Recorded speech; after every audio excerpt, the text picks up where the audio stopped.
material da aula passada? Material que se diz O que a gente iniciou ano passado? Sim. Você imprimiu ou não? Não, está aí no PDF, né? Então, vamos lá. Na última aula, a gente parou nos montes de Moabe.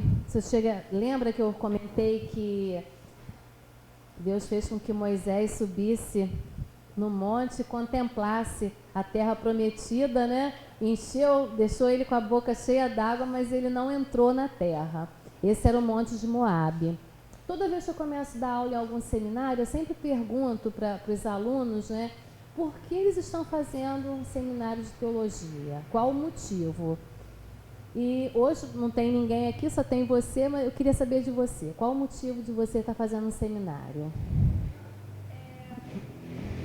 Eu sempre esperei para começar um momento ideal, assim, porque quando eu faço faculdade de engenharia e antes fazia pré-vestibular, eu nunca achava que era o momento certo, que eu queria me dedicar 100% a isso. Mas aí Deus me chamou, Deus falou, Rebeca, é o momento. Porque eu achava que não ia ser proveitoso, eu achava que eu não ia conseguir ser uma boa aluna e tal, mas eu realmente estava enganada. Deus me chamou e aconteceu algumas coisas na minha vida que realmente eu senti um chamado do Senhor para ser integral dele. Então, eu acho que o seminário de teologia faz parte desse, até pelo momento, pelo meu ministério com pré-adolescentes, as dúvidas que eles têm. Boa noite, cheguei. As dúvidas que eles têm, eu queria ser uma pessoa que pudesse ajudá-los, sabe? Só que, para isso, eu teria que capacitar. É lógico que Deus, o Espírito revela, às vezes, muito mais do que a gente pode viver aqui. Mas eu acho que essa teologia é essencial para todo mundo, mas, assim, para mim, porque eu recebi esse chamado de ser integral dele. Isso aí, legal. Seu nome? Leandro. Leandro. Eu sou a Suzimar, professora dessa turma de Geografia Bíblica. É a primeira vez que você faz um seminário ou já passou por algum? Eu já sou da turma. Ah, você já é daqui? Porque eu não tinha visto você nas outras aulas. Segunda. Ah, sim. Mas, é assim, dessa intensidade que eu estou fazendo, sim. Se você quiser desligar aí, vai ser ótimo, porque realmente está frio. Eu já tinha feito um básico, mas assim, nada parecido com esse aqui que eu estou fazendo. Então, praticamente não fiz. Me diz uma coisa, qual o motivo que te levou a fazer um seminário? A verdade é que, tipo, para eu poder ter um pouco mais de conteúdo em relação ao que eu estou fazendo hoje na minha igreja. Tá? A gente está tentando ajudar, então eu me vi que eu precisava me preparar mais para eu poder ter mais coisa para crescer. Como eu peguei o finalzinho da Rebeca, é claro que o Espírito Santo ele faz esse papel, né? Quando a gente não entende, mas a gente precisa também estar preparado também. Isso aí. Essa é a ideia. Você é de qual igreja? Eu sou da Igreja dos Milagres, do Amor de Deus, na Baldeador. Vamos lá. Na aula passada, nós paramos aqui nos montes de Moabe. O material está no grupo. Você chegou a ter acesso ao material da última aula? Eu vi pelo YouTube a aula, mas eu não acessei. Tá, tem um PDF lá no grupo desse material que a gente está usando. Então, eu cheguei a falar até os montes de Moabe. Fiquem com as Bíblias aí já abertas no aplicativo e tal, direitinho, que é para poder a gente acessar alguns textos, para a gente poder identificar o que a gente está falando na apostila e o que a gente tem em Bíblia, tá? A gente vai começar a falar agora a respeito da hidrografia de Israel, aquela parte de rios, mares, lagos, para a gente poder se situar um pouco melhor. A hidrografia da Palestina ela pode ser dividida em 3 partes, mares, lagos e rios. E a gente vai perceber que em alguns momentos os rios... Desliga para mim, por favor, esse aqui também. Está ressecando muito minha garganta.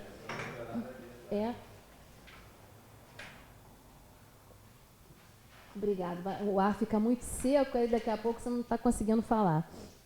E a gente vai perceber que em alguns momentos os rios, eles vão, na época das chuvas torrenciais, vão surgir alguns córregos, alguns afluentes que só aparecem no período de chuva. Quando não tem chuva, eles não surgem. E dependendo da localidade onde eles se encontrem, quando a chuva cai com muita força, ele se torna um rio muito violento, mas só surge em tempos de chuva. O ponto que você está falando é hidrografia? Hidrografia de Israel, Vamos lá, vamos falar a respeito dos mares. Nós vamos encontrar nessa região da Palestina o Mar Mediterrâneo, o Mar Morto, que já é super famoso, né? E o Mar da Galileia. São os três principais, tá? O Mar Mediterrâneo, ele é de pouca profundidade na costa da Palestina. Assim, essa questão dele ter pouca profundidade impede que navios de grande porte se aproximem. Isso também vai determinar uma questão para Israel. Israel não vai se tornar uma nação que vai se destacar em comércio marítimo. Por quê? Porque essa região não permite que grandes embarcações passem por ela, porque não tem profundidade adequada para esses navios. Então, a questão do comércio marítimo por esse mar vai ser prejudicada. Mas a gente vai no Mediterrâneo, mas a gente vai perceber que em outras localidades eles vão abusar da profundidade, tá? Isso aí vai ser um fator favorável. Tá até marcado, tá grifado, não tá? Uma parte coloridinha, mais escura. Olha só, por esse mar foram levados os famosos cedros do Líbano para Jope, destinados à construção do Templo de Salomão, em Jerusalém. Nesse mar também foi lançado o profeta Jonas, quando fugia daquela famosa missão recebida. Por suas águas também navegou o apóstolo Paulo mais de uma vez em suas viagens missionárias. Nesse mar ficam ilhas que são referidas na Bíblia como Chipre, Creta e Malta. A gente vai perceber isso no livro de Atos, né? Quando fala das viagens missionárias de Paulo, cita essas ilhas. Então, todas elas ficam nesse mar Mediterrâneo. O Mar Morto, por exemplo, qual é a coisa mais famosa que a gente já ouviu falar a respeito do Mar Morto? É o quê? Não tem vida, porque muito sal, não é? Então, é um mar famoso para a gente. Também é conhecido pelo Mar Salgado, Mar Oriental, Mar de Ló, Asfaltite, Mar do Arabá e Mar da Planície. Por favor, alguém abra a sua Bíblia em Deuteronômio 3,17. Outra pessoa já deixa aberto em 2 Reis 14, 25.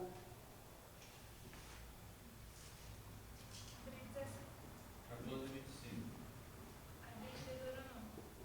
Deuteronômio 3,17, pode ler. Eles também receberam o Vale do Jordão, desde o Mar da Galileia até o Mar Morto, tendo o Jordão como limite a oeste, e a leste as encostas do Monte Pisga. Então, está falando dessas estruturas aí até onde ele vai, as partes que ficam próximas dele.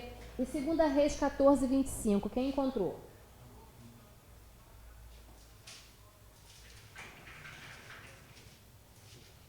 A Bíblia também. Tá, pode ler. 14, 25. Isso. Jeroboão II recuperou os territórios de Israel entre Lebo, Ramate e o Mar Morto, conforme o Senhor, o Deus de Israel, havia anunciado por meio de Jonas, filho de Amitai, profeta de Gate-Hefer. Olha aí. Quando vocês tiveram aula da história de Israel, vocês falaram desde a criação dela como povo e tal, a questão da saída do Egito para Canaã, até a constituição de Estado? A gente não teve Estado de Israel. Ainda não? Ah, então, A gente não, talvez outras pessoas mais. eu coloquei... A gente vai entrando, eu não tive história. Ah, e depois vai complementando, né? Eu coloquei um material hoje no grupo que fala sobre umas cartas que vai ser citado aqui num texto determinado. E aí depois, se vocês tiverem interesse de ler, esse material ele tem grande importância histórica e ajuda a gente a entender o que aconteceu na história de Israel enquanto eles estavam se constituindo como povo, como nação, e vai ajudar também nessas questões geográficas, para a gente ter ideia dos limites territoriais. Aí depois é interessante vocês darem uma lida, tá? Vamos lá. As águas do Mar Morto, elas são as mais densas da superfície terrestre por dois motivos. Primeiro, por causa da grande concentração de sal que tem nessas águas, e segundo, porque a questão da uma excessiva evaporação nesse território. E isso vai fazer com que a água evapore e fique cada vez mais densa por causa do sal. Vai ficar muito concentrado.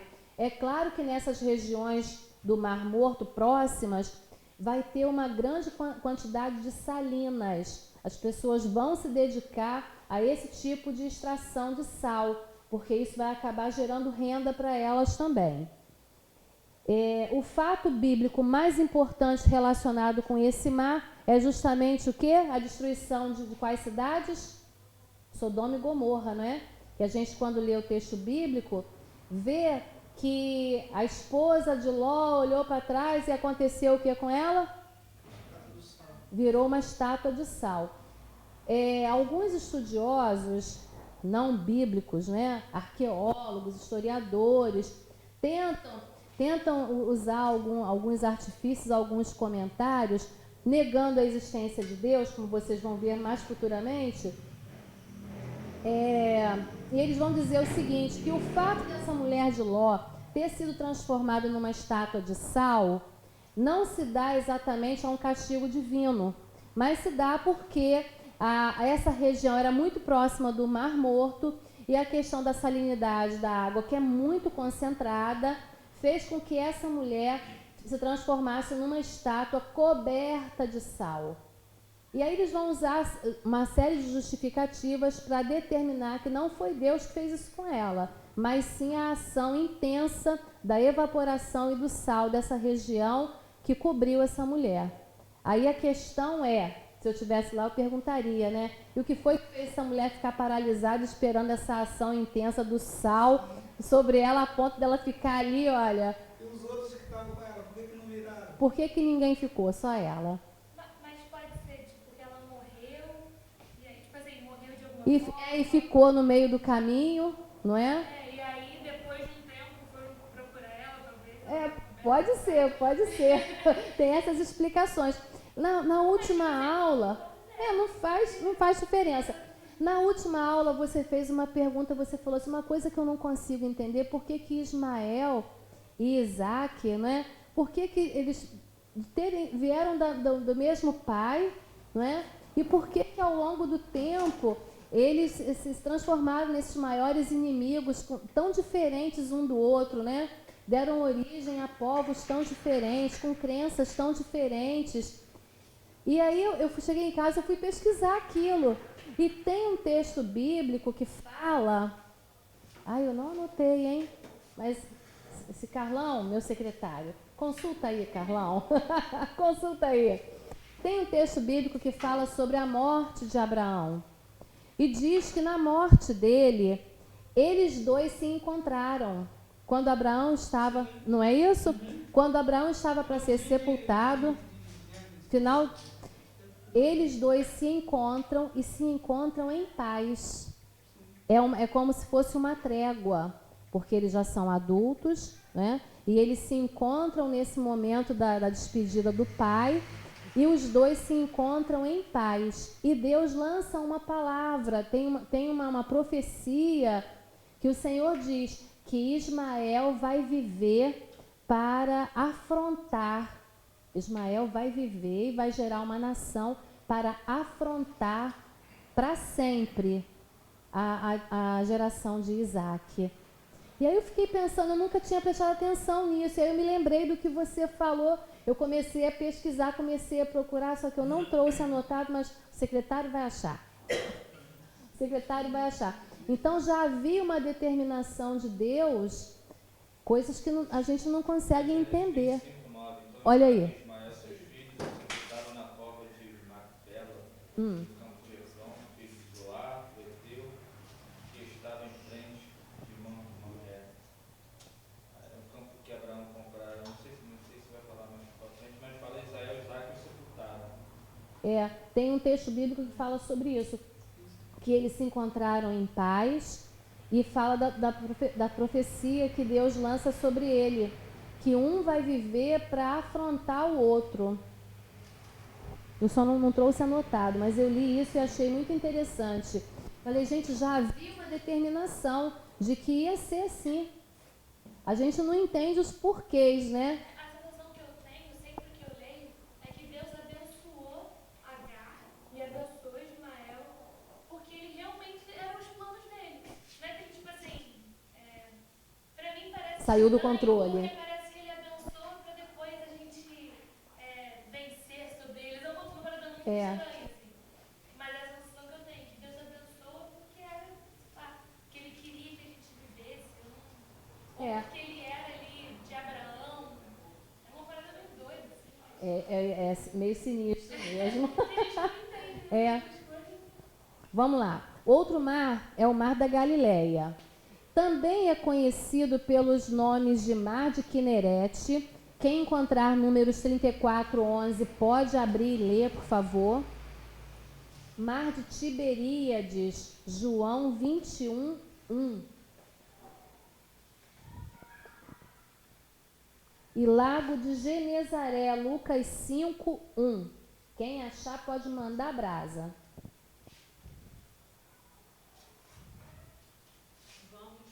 Pode ler.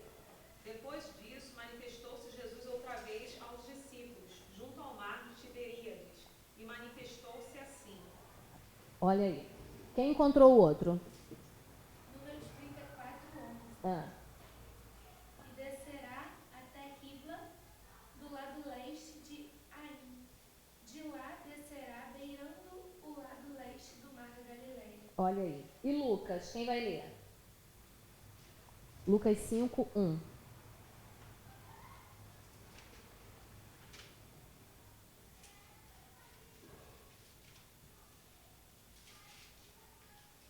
E aconteceu que, apertando a multidão para ouvir a palavra de Deus, esteve ele junto ao lago de Genezaré. Olha aí. Na verdade, isso aí não é um mar. Trata-se de um lago de água doce formado pelas águas do Rio Jordão, mas devido às suas dimensões avantajadas e por temporais violentos que frequentemente o agitam, a população local vai chamar esse lugar de mar. Ele tem uma grande extensão e pela localização dele, que em volta dele tem algumas montanhas que vai favorecer a formação de ventos. Normalmente sempre tem temporal naquela região, temporal com ventos fortes. Isso é chuva? Caramba. Em algumas traduções a gente vai encontrar lago mesmo. Então, pela grande extensão e quando dá o vento forte, formam grandes ondas ali naquele lugar, dá uma grande agitação nas águas, o pessoal vai chamar de mar. Tem cidades importantes ao seu redor, como Cafarnaum, Corazim, Magdala, Genezaré, Betsaida, Tiberíades e outras. As cidades da margem do Mar da Galileia e as próprias praias e águas dessa região foram palco de acontecimentos importantes do ministério terreno de Jesus. Quem é que lembra de algum fato que se passou no Lago da Galileia?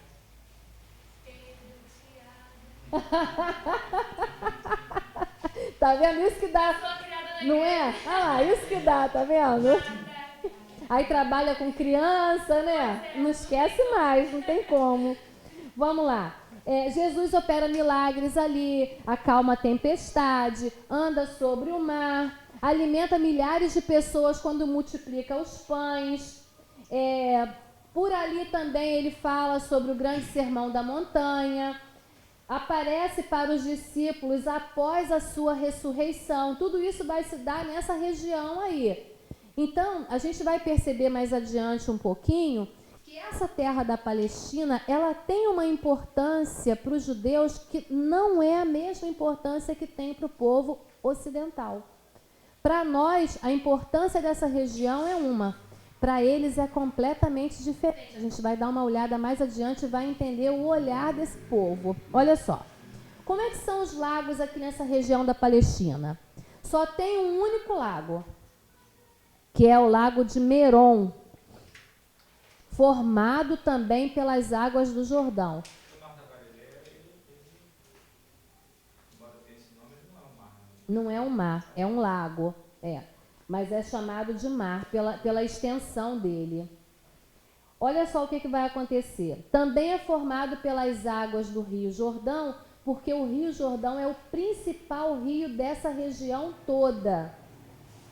Uma vasta região alagadiça vai ficar nas margens desse rio e a população se aproveitava para plantar o papiro nessa região. Quando vocês forem estudar a bibliologia, vocês vão perceber que chegou um momento da escrita que todo mundo inventava a escrita igual exatamente a gente vê nos desenhos na televisão. Vamos começar a escrever com um estiletezinho ou com um pedacinho de madeira num bloquinho de argila.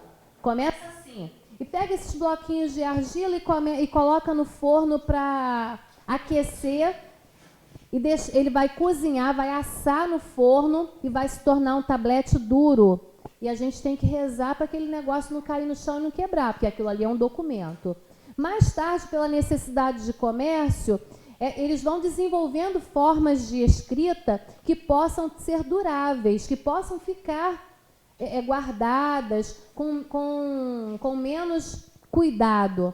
E aí eles vão desenvolvendo o processo de escrita e os materiais também, até chegar no papiro, que os egípcios olharam e, como eles tinham muita tecnologia na época, para a época deles, eles desenvolvem o papiro. Essas regiões ao longo desse lago, essa região alagadiça, vai ser propícia para plantar essa planta aí que vai trazer o papiro até a gente. Isso foi o melhor daquela época. Quando vocês estudarem bibliologia, vocês vão conhecer um pouquinho sobre esse processo de escrita e vai ver a importância de tudo isso. Vamos lá. Foi nessas proximidades desse lago que Josué ganhou uma de suas grandes batalhas contra os seus inimigos confederados do norte do Canaã.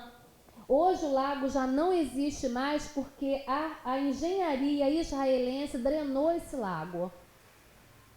Os rios dessa região, eles são divididos em duas grandes bacias hidrográficas, que é a bacia do Mediterrâneo e a bacia do Jordão. A bacia do Mediterrâneo a gente vai encontrar algo chamado Belos, que a gente vai ler agora e vai entender o que é isso.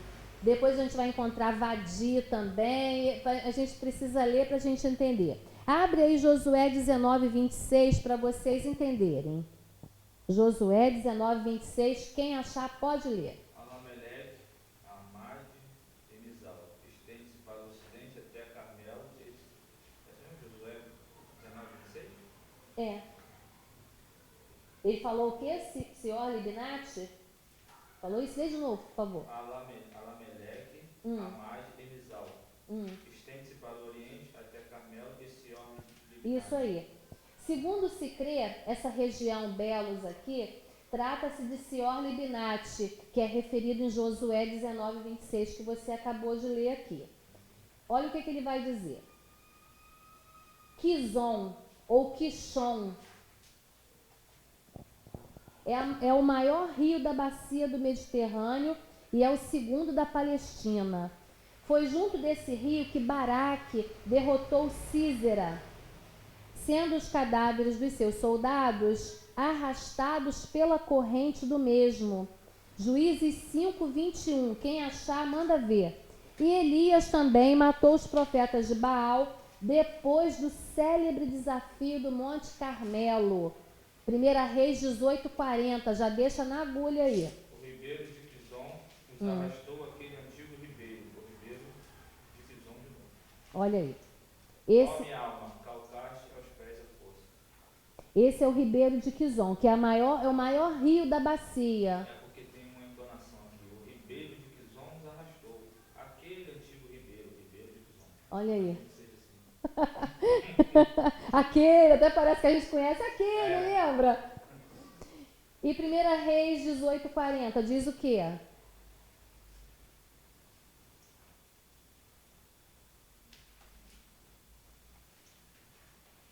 E Elias lhes disse: lançai mão dos profetas de Baal, que nenhum deles escape. E lançaram mão deles, e Elias os fez descer ao ribeiro de Quizon, e ali os matou. Olha aí, fazendo referência novamente a esse rio Quizon. Agora a gente vai falar sobre Caná, que é um outro ribeiro. Lembra que eu falei para vocês que em alguns momentos só vai surgir um vadi, que é uma corrente de água, só vai aparecer em tempos de chuva. E em algumas regiões ela vai se tornar tão caudalosa devido à queda, à altitude dela. A chuva vai cair com tanta intensidade que vai formar um rio caudaloso. Olha aí.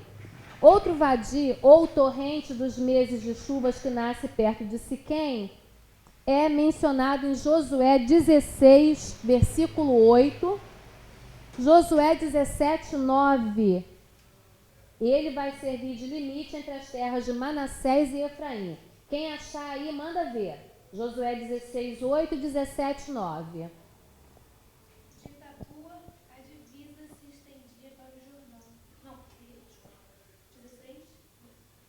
16:8. De Tapua, a divisa se estendia para o oeste, em direção ao vale de Caná. Olha aí. Daí chegava até o mar Mediterrâneo. Essa foi a porção de terra designada como herança para os clãs da tribo de Efraim. Olha aí. E 17:9 diz o quê? Depois da fronteira descia até o ribeiro de Caná. Olha. Ao sul do ribeiro havia cidades pertencentes a Efraim, que ficavam em meio às cidades de Manassés. Olha Mas aí. a fronteira de Manassés ficava ao norte do ribeiro e terminava no mar. Olha aí, está falando dessa região de Caná, que vai fazer esse rio, vai fazer um limite entre as terras de Manassés e Efraim, tá? Gaás é outro ribeiro vadi, que também vai aparecer só em tempos de chuva. Vai atravessar a região de Saron e vai terminar perto de Jope.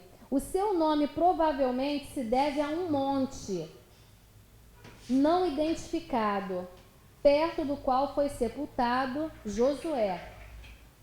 Josué 24:30 diz o quê? Quanto às referências bíblicas ao ribeiro, a gente vai encontrar em 2 Samuel 23:30. Já deixa aí, cada um pega um texto. Alguém vai falar Josué 24:30, outro 23:30, 2 Samuel, e 1 Crônicas 11:32, para a gente se situar. Josué 24:30. Isso. E sepultaram-no no termo de sua idade, em Timnat-Será, Isso. que está no monte de Efraim, para o norte do monte de Gaás. Gaás. 2 Samuel 23:30, quem vai ler? Benai, de Piratom, e Dai, dos riachos de Gaás. Olha aí.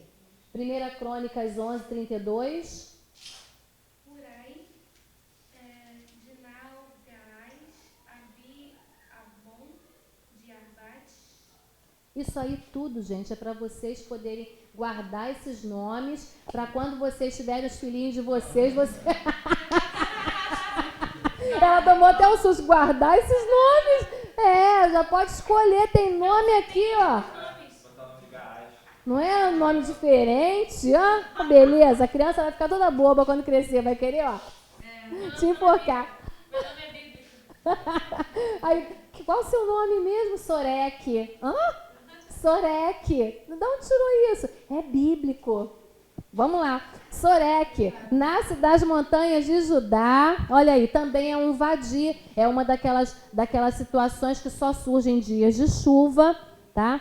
Olha o que ele diz aí. Segundo Juízes 14, de 1 a 5 e 16, 4, nas proximidades desse rio ficava Timidá, que é a cidade daquela famosa Dalila, mulher filisteia que cavou a ruína de Sansão. Essa é a cidade dela, ficou famosa negativamente, né? Coitada. Bezor é o mais volumoso de todos os vadis. É desse aqui que, devido à altura da região, à latitude da região, a altitude da região, quando as chuvas caem, gente, esse rio desce com uma velocidade. E aí a gente custa entender por que só aparece em tempos de chuva, por causa da cheia do rio. É o Jordão que vai alimentar todos esses riachos aqui, esses afluentes. Quando cai uma chuva torrencial, o rio transborda e ele se espalha por onde estiver.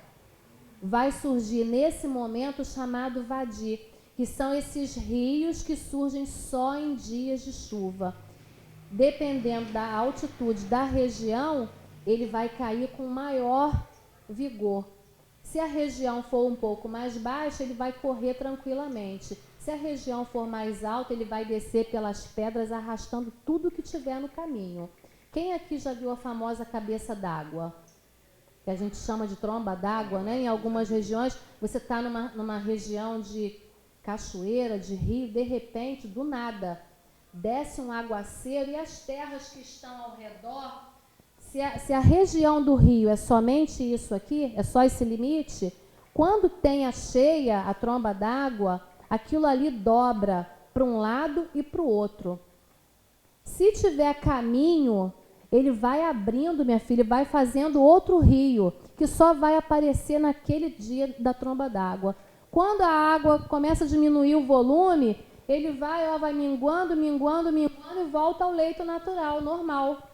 Como se alguém dissesse para ele assim, seu caminho é esse, tá? Não se espalha, não. Seu caminho é esse, aí ele volta. A tsunami, por exemplo, quando acontece qualquer tremor, qualquer coisa, as águas sobem de uma tal maneira e invade cidade, invade tudo. Quando passa, o que acontece? Volta normalmente, como se nada tivesse acontecido, como se nunca tivesse saído daquele limite. Não é isso? É a mesma coisa com eles. Olha o que vai acontecer. Bezor é o mais volumoso. É mencionado nas Escrituras em 1 Samuel 30, de 1 até 25, no episódio da libertação dos habitantes de Ziclag, das mãos dos amalequitas, por Davi e seus 600 homens, dos quais 200 haviam ficado junto de Bezor, cansados para guardar a bagagem. Alguém já leu esse texto? Alguém lembra disso? Não? Vamos lá. 1 Samuel 30, vamos ler só os primeiros versículos para a gente ter uma noção do que se trata. Do 1 em diante. Sucedeu, pois, que chegando Davi e seus homens ao terceiro dia de Ziclag, os amalequitas tinham feito uma incursão sobre o Negueb e sobre Ziclag, e tinham ferido a Ziclag e o tinham queimado a fogo. E tinham levado cativas as mulheres e todos... esse episódio Lembra? E tinham levado cativas as mulheres e todos os que estavam nela, tanto pequenos como grandes. A ninguém, porém, mataram, tão somente os levaram consigo e foram seu caminho. Quando Davi e seus homens chegaram à cidade, eis que estava queimada a fogo, suas mulheres, seus filhos e suas filhas tinham sido levados cativos.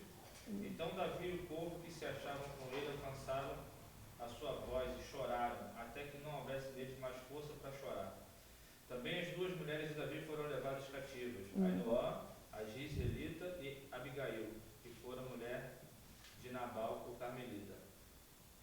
Também Davi se angustiou, pois o povo falava em apedrejá-lo, porquanto a alma de todo o povo estava amargurada por causa de seus filhos e de suas filhas. Mas Davi se fortaleceu no Senhor, seu Deus. Disse Davi a Abiatar, o sacerdote, filho de Ameleque: traze-me aqui o éfode. E Abiatar trouxe o éfode a Davi. Então consultou Davi o Senhor, dizendo: perseguirei eu a esta tropa, alcançá-la-ei? Respondeu-lhe o Senhor, persegue-a, porque de certo alcançarás e tudo recobrarás. Só até aí. Deu para lembrar mais ou menos do episódio, né? Deus diz a ele, pode ir atrás, porque o próprio povo de Davi se voltou contra ele, dizendo, se você estivesse aqui no nosso meio, isso não teria acontecido, porque os homens saíram para guerrear, saíram para conquistar, e as mulheres e as crianças ficaram. Nesse exato momento, o inimigo entrou, se aproveitou da fraqueza, porque não tinha homens para defender, entrou e levou todas as mulheres, saquearam, queimaram tudo, destruíram tudo. Quando Davi voltou com seus homens e encontrou a cidade naquela situação, a aldeia naquela situação, ele ficou doido e o povo culpou a ele. Olha só, está acontecendo isso porque você e seus homens não estavam aqui para defender. E aí ele pergunta, Senhor, vou atrás deles ou não? Vai porque eu vou entregar na mão de vocês. E aí ele vai com seus homens atrás deles.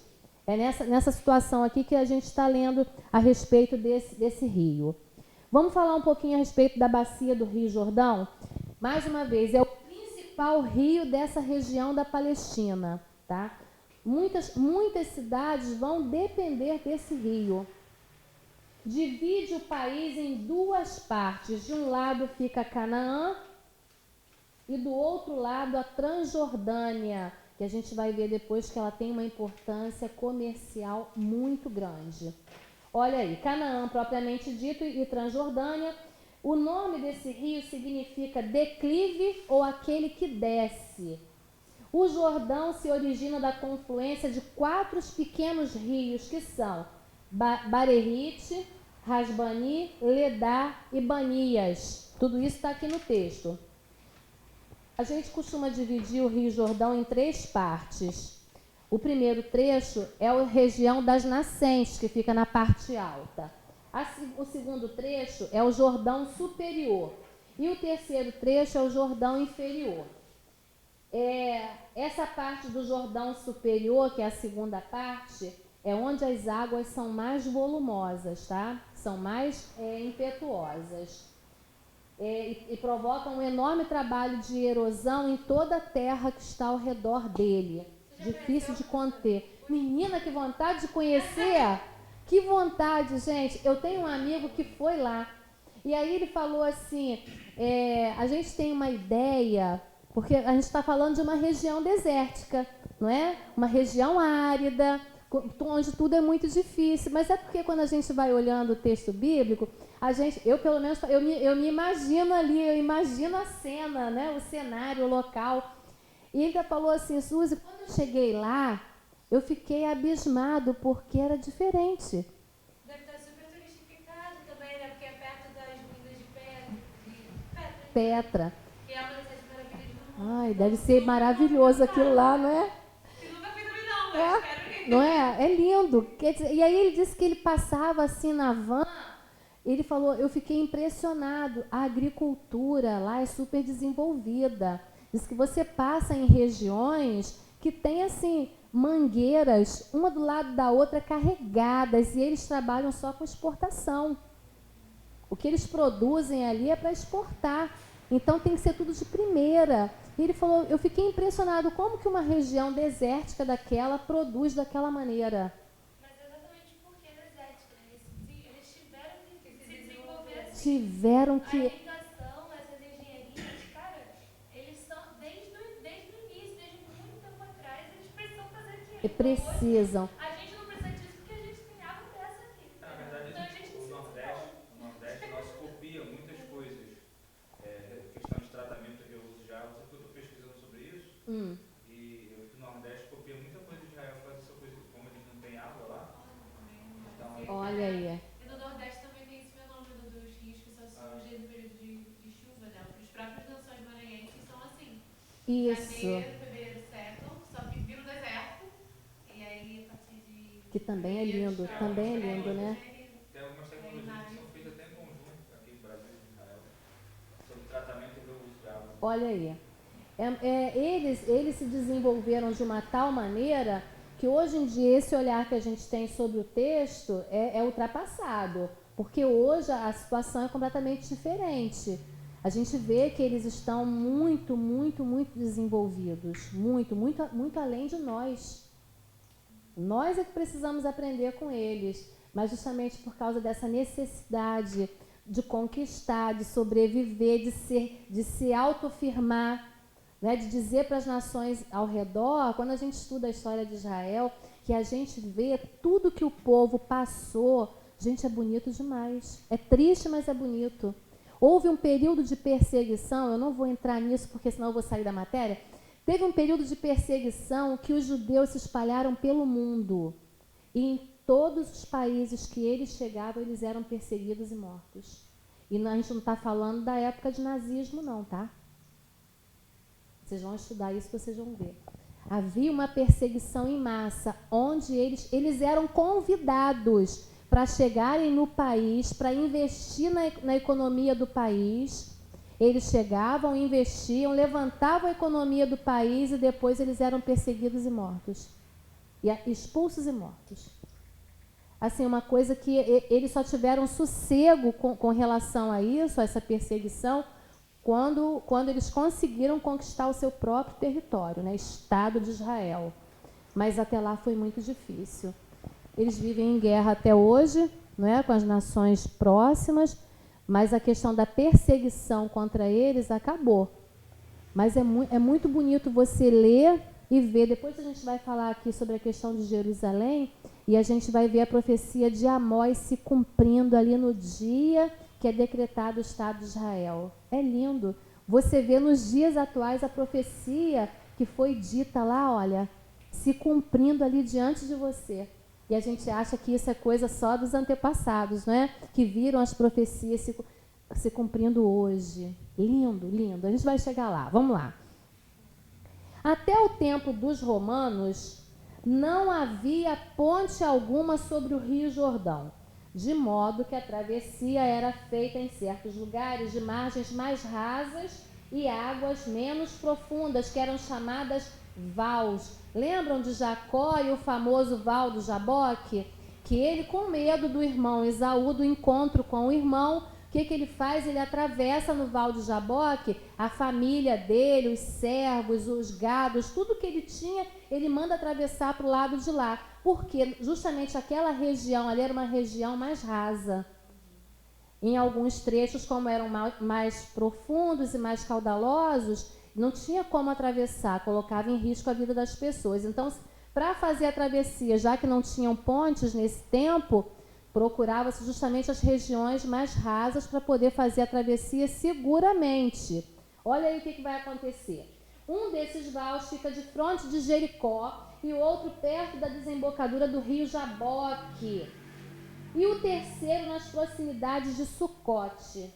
O Rio Jordão, sob todos os pontos de vista, geográfico, econômico, histórico, político, religioso, é o rio mais importante desse mundo antigo que a gente está falando aí. Está ligada à revelação desde os dias de Abraão até os dias de Jesus. Nas suas margens aconteceram numerosos e importantes acontecimentos, como a separação das águas para o povo de Israel entrar na terra de Canaã sob o comando de Josué. A gente não está falando da abertura do Mar Vermelho, a gente está falando de um segundo momento, onde as águas se abrem, já no território de Canaã, para que o povo... É um momento muito bonito. A permissão dada por Moisés às tribos de Ruben e Gade para ficarem na Transjordânia, a história de Gideão, a de Jefté também, as lutas políticas de Davi, a travessia em seco dos profetas Elias e Eliseu, a cura de Naamã, que era aquele famoso general sírio acometido por lepra, a anexação dos territórios dos gaditas, rubenitas e manassitas, que é a famosa Transjordânia, a Síria pelo seu rei Azael. E aqui tem as referências bíblicas para depois vocês consultarem e se localizar. O ministério de João Batista e o batismo de Jesus. Tudo acontece nessa região aqui. Essas águas do Rio Jordão eram barrentas, não é isso? Eram. Por que você falou isso? Sabe que eu lembrei da lição Do Naamã. da cura de Naamã. Isso mesmo. Ele fica com nojo de entrar na água, não é? Afronta, né, que ele acha que Mas o aí, profeta... Fala. essa água, como a Maria está falando, ficou assim ao decorrer do tempo. A água não era É isso que eu quero suja saber. dessa Ela forma, sempre né? foi dessa forma? Ela ficava nessa forma porque esse rio ele provocava um processo de erosão por causa do volume da água. Se debatia muito no fundo do rio. E aí o que acontecia? Levantava a terra, aquele barro todo para cima. Então a água ficava barrenta.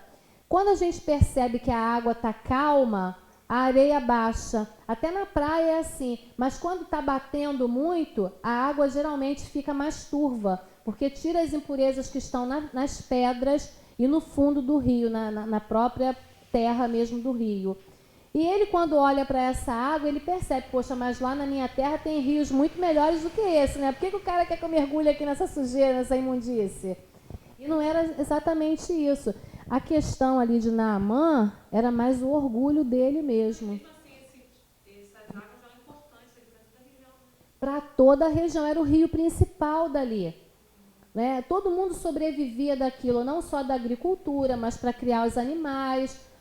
A gente está falando de um tempo que não tinha ozonizador de água, né? A gente está falando de um tempo que o pessoal não sabia o que era filtro. Utilizava-se a água do jeito que estava. A gente percebe que algumas leis sanitárias elas surgiram para proteger o povo das doenças, porque o povo não tinha. Até a gente estava conversando em casa esse dia, ele falou assim: Suzimar, por que Daniel não podia comer da comida do rei, né? Por que ele fez aquele jejum? Justamente porque as comidas que estavam sendo oferecidas ali, que eles comiam normalmente para eles, eram comidas que para os judeus eram proibidas por questões sanitárias. O povo não tinha acesso a uma água de qualidade, não tinha acesso a antibióticos, a medicamentos, né? A formas de tratamento daquela carne de maneira específica. Você imagina bem o povo ter que comer carne de porco num deserto de 50 graus. É uma carne extremamente difícil de você preparar. Tem que ser muito bem cozida, muito bem temperada, não é? Porque traz uma série de problemas. E Deus sabia de tudo isso. Esse povo não tem estrutura para consumir esse tipo de carne. Então proíbe-se para manter a sobrevivência, a estrutura do povo sem enfermidade. Porque se tem uma epidemia no meio do povo ali, acaba com eles. A teóloga fala que eles não comiam a carne porque era carne oferecida a outros deuses. Também Por o povo pagão. Depois, se vocês estudarem a questão do culto cananeu, como ele vai influenciar o povo de Israel, vai ajudar vocês a entenderem bem essas questões. Vamos lá. Professora, Fala aí. essa turbulência, isso já ficou muito claro para mim. Era temporária ou essa turbulência no rio, ou era sempre? Sempre. Em determinadas regiões, quanto mais altas ou mais profundas, a turbulência era maior. Quando chegava nessa região de Val, que era a região mais rasa, mais tranquila, então dava para se atravessar normalmente. Mas esses territórios em que eram mais turbulentos eram normalmente direto, tá? O tempo todo. Vamos lá, onde é que eu parei aí? Me ajuda, que eu falo pra caramba. Querite, olha aí. Também, olha, não se trata de um rio perene, mas é um vadi. Essa questão que só vai acontecer no tempo de chuva. Torrente de época de chuvas. Em alguma gruta, nas margens desse ribeiro, se escondeu o profeta Elias por ordem do Senhor, onde foi sustentado por corvos que lhe davam pão e carne todos os dias de manhã e à tarde. Nessa região aí é que o Elias ficou escondido em cavernas aí por um tempo. Cedron também é um rio perene, a mesma situação.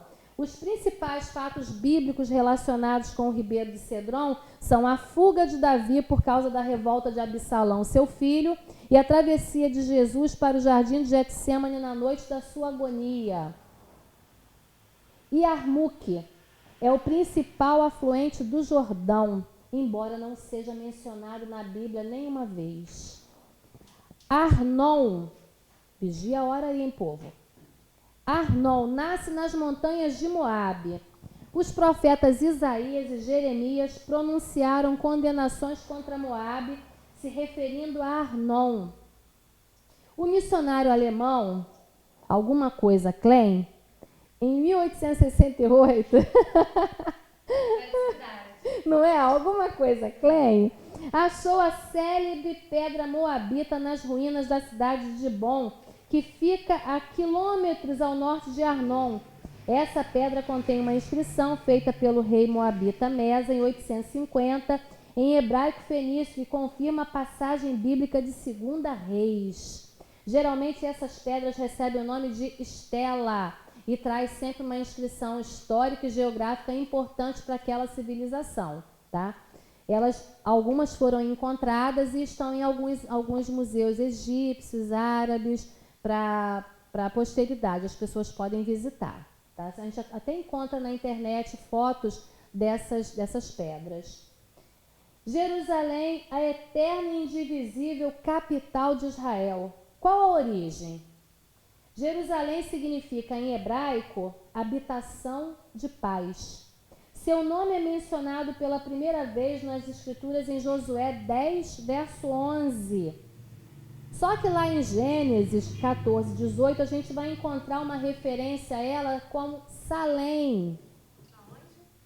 Gênesis 14, 18, a gente vai encontrar uma referência a ela com o nome de Salém. Abre aí para você ver. Gênesis 14, 18 e Josué 10, 11. Vamos ver o que diz?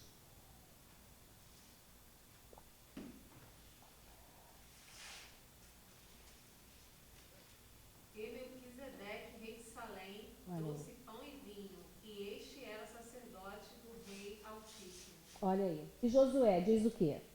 É 10, 11? Isso. Pois, quando eles iam fugindo de diante de Israel, a descida de Bet-Horon, o Senhor lançou sobre eles do céu grandes pedras até a Zeca, e eles morreram. E foram mais os que morreram das pedras de Saraiva do que os filhos de Israel mataram a espada. De acordo com a tradição, assim era chamada a capital judaica, tá? Antes de ser chamada Jerusalém, antigamente ela era chamada de Salém. Eis alguns nomes bíblicos de Jerusalém. Olha aí. Jebus, Sião, Ariel, Lareira de Deus, Cidade de Justiça, Santa Cidade, Cidade do Grande Rei, Cidade de Davi, são alguns nomes. No que diz respeito à história bíblica, essa cidade ocupa o primeiro lugar. Essa posição privilegiada de Jerusalém não está na sua extensão, nem na sua riqueza, na sua expressão cultural e artística, mas sim na profunda e ampla revelação. Olha aí. Ou seja, no sentido religioso, ela foi o cenário das manifestações do poder da justiça, sabedoria, bondade e misericórdia e grandeza de Deus. Por isso, as alusões proféticas e apostólicas apresentam como o próprio símbolo do céu. A gente vai ver isso lá em Isaías e em Apocalipse. Alguns nomes surgiram do... Fala aí. A senhora vai falar alguma coisa sobre Jerusalém para os muçulmanos em algum momento? Porque sempre que eu estudo isso, falam que assim, a maioria das divisões que são feitas, Jerusalém fica para Israel. E é por isso que eles, quer dizer, um dos motivos que eles ficam tão bolados, porque para eles também é uma cidade santa. Só que por que é uma cidade santa para eles? A Meca está construída onde? Não sei. Em Jerusalém também. A gente vai perceber que na construção do templo tem uma parte do templo que está fechada até hoje. Os portões estão fechados até hoje. Não foram abertos porque eles dizem que só será aberto quando o Messias voltar. Os judeus eles só vão abrir aquele portão quando o Messias voltar. Não tem manutenção? Está fechado. Tá fechado. Eu tô morando lá, porque eu sou nada. Existe uma grande rivalidade entre os muçulmanos e os judeus, justamente por causa dessa questão territorial, e eles entendem nessa questão da Meca. Depois vocês podem até pesquisar isso, eu vou trazer um comentário a respeito disso na próxima aula. Me lembra, bota no grupo, me lembra para poder eu trazer, senão eu esqueço, hein? Que é muita coisa. Eu estava até falando com ele, eu dou aula aqui no início, saio daqui, vou para outro, amanhã tem outro, quarta tem outro, e ainda tem as outras coisas para fazer. Tem hora que eu fico meio baratinada, mas eu vou trazer um estudo para vocês falando sobre isso, sobre a importância que eles veem nessa cidade, como que isso surgiu, como que isso começou, por que os muçulmanos olham para a cidade de Jerusalém e entendem que é a cidade santa, não é isso? Sim. É sagrada para os dois. É isso que eu falo, gente, é tanta coisa em comum, mas ao mesmo tempo... É tanta divergência, não é? Eu tenho uma dúvida, professora, sobre Fala aí. a política de Israel. A capital deles, a capital política é Tel Aviv, não é? E aí como... A capital é Jerusalém, não é Tel Aviv. A capital política do estado é Tel Aviv, é isso? Isso. E aí a capital religiosa... Olha aqui, está até escrito aqui, olha. Quando vocês estudarem a história de Israel, a criação do Estado, vocês vão entender direitinho isso. Olha aqui. Em julho de 1980, o Knesset, que é o parlamento israelense, aprovou um decreto-lei, não houve guerra, hein? Foi um decreto, elaborado pelo então primeiro-ministro Menachem Begin, eu acho que é isso, transformando Jerusalém na capital eterna e indivisível do Estado de Israel.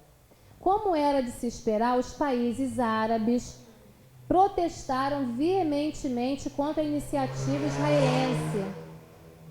Dias antes, a propósito, o premier judeu, respondendo a uma objeção do governo inglês, afirmou que antes mesmo da existência de Londres, a cidade de Jerusalém já era a capital de Israel. Tipo assim, quem é você, né? Antes mesmo de você ser alguma coisa, já era a capital. Isso aqui é determinado por Deus, cara. Isso aqui já sempre foi. Não precisa você determinar, sempre foi assim. E olha aí, o líder iraniano Khomeini, que foi famoso, né? A gente via Ayatollah Khomeini, olha aí, ferrenho inimigo dos israelitas, quando soube da anexação legal e definitiva de Jerusalém, o que ele fez? Ficou boladão. Proclamou de imediato uma guerra para reconquistar a cidade santa. Olha aí, como assim? Pegaram Jerusalém agora e colocaram como capital de Israel? Não, vai ter que ter guerra agora, eu quero de volta esse território. Olha isso. Enquanto isso, diversas nações ocidentais trataram de mudar as suas embaixadas para Tel Aviv, que é um grande centro político, para não desagradar os países árabes. Quer dizer, esse povo aí não quer guerra com ninguém, né, gente? Porque se eles não fizessem isso, eles iam ser vistos como inimigos dos árabes. Então, eles queriam ficar bem na foto. Somente os Estados Unidos é que apoiaram a medida israelense, que se constitui no velho e milenar sonho judaico de reconquistar política e espiritualmente a cidade do grande rei. Falta 5, é isso? Tá abanando para mim aí assim? Tá bom, vamos lá. Onde que eu parei aí? Os nomes. Olha só. A cidade era conhecida antes, há mais de 3.000 anos, por vários nomes, como Urazalim. E a gente vai encontrar isso nas cartas de Telelarmana, que é o material que eu coloquei aí para vocês, depois vocês darem uma olhada. Que foi um importante período histórico que deixa registrado coisas que aconteceram, como tráfico humano. Esse cara estava pedindo ajuda para o Egito, em um tempo que o Egito dominava, mandava em tudo. E ele pede ajuda e parece que ele não é bem compreendido, parece que o Egito dá um chega para lá nele e ele ameaça, ele faz ameaças ao próprio Egito. E é importante ler isso aí para vocês poderem entender o que se passava naquele período. Salém é o nome mais antigo que a gente vai encontrar na Bíblia. já era usado nos dias de Abraão, hein? Jebus era conhecida a cidade dos Jebuseus na época dos juízes.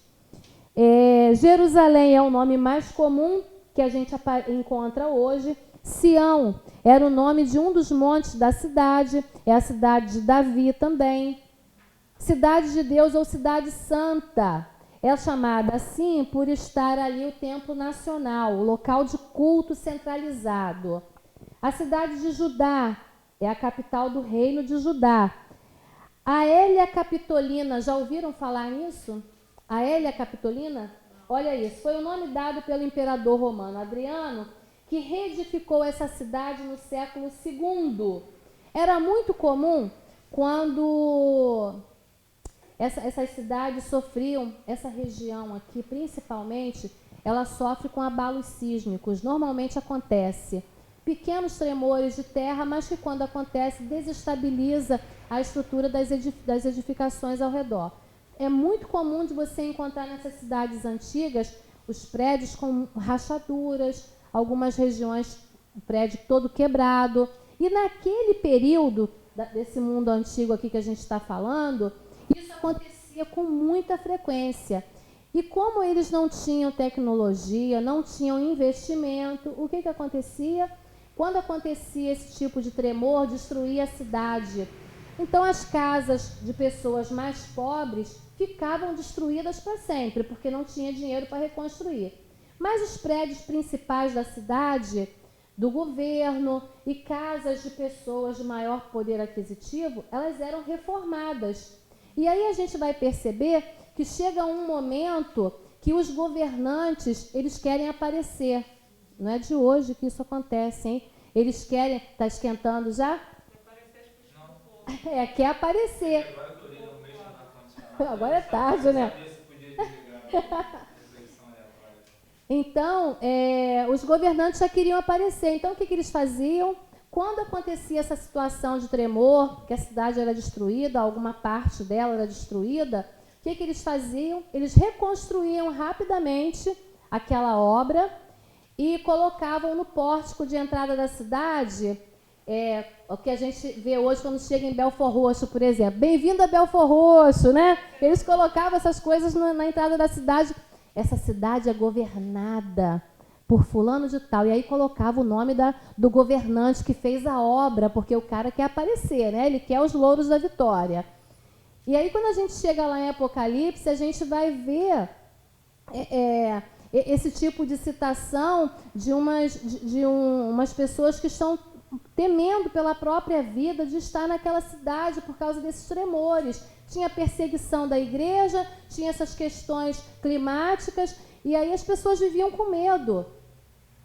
E aí, João, naquela visão, ele começa a escrever as cartas para as igrejas, e aí, em uma dessas cartas, ele vai dizer assim, ó, aquele que permanecer até o fim vai receber a coroa da vida. Né? Não tenha medo, não, permaneça, porque eu vou fazer de vocês coluna, e vou colocar sobre essa nova cidade que eu vou edificar o meu nome. Ele está fazendo uma alusão ao que acontecia nessas cidades. Tá? A cidade era destruída por um tremor, era reedificada e colocava-se o nome daquela pessoa responsável pela renovação. Né? E ele está dizendo, se você permanecer firme, eu vou fazer de você igual coluna do templo. Qual é o objetivo da coluna? Manter de pé, não é? Sustentar. Eu vou fazer de você assim, ó, ninguém vai te abalar, não vai ter nada que vai abalar você. Permaneça firme, porque no final você vai ganhar a coroa da vida. Era para esse tipo de coisa. Quando a gente fala de Apocalipse, eu antigamente, quando eu ia ler Apocalipse, eu tinha medo. Eu tinha medo quando eu via falar essas coisas assim, Jesus, meu Deus. Ficava com medo. E aí depois que você começa a entender, tá na hora, até saiu já lá. Quando eu comecei a entender, aí você, gente, que coisa linda. Que coisa linda, caramba. Deixa eu ver. Gente, está acabando o nosso horário. Mais uma vez, eu não consegui falar tudo, porque eu falo muito, mas está faltando pouquinha coisa. Na próxima aula, eu vou terminar esse comentário aqui e já entra com um novo material, tá? Coloca no grupo para mim a questão Edmeca, da cidade santa, para poder eu lembrar? Tá? E aí eu trago na próxima semana. Bota aí para poder eu lembrar, tá bom? Obrigada.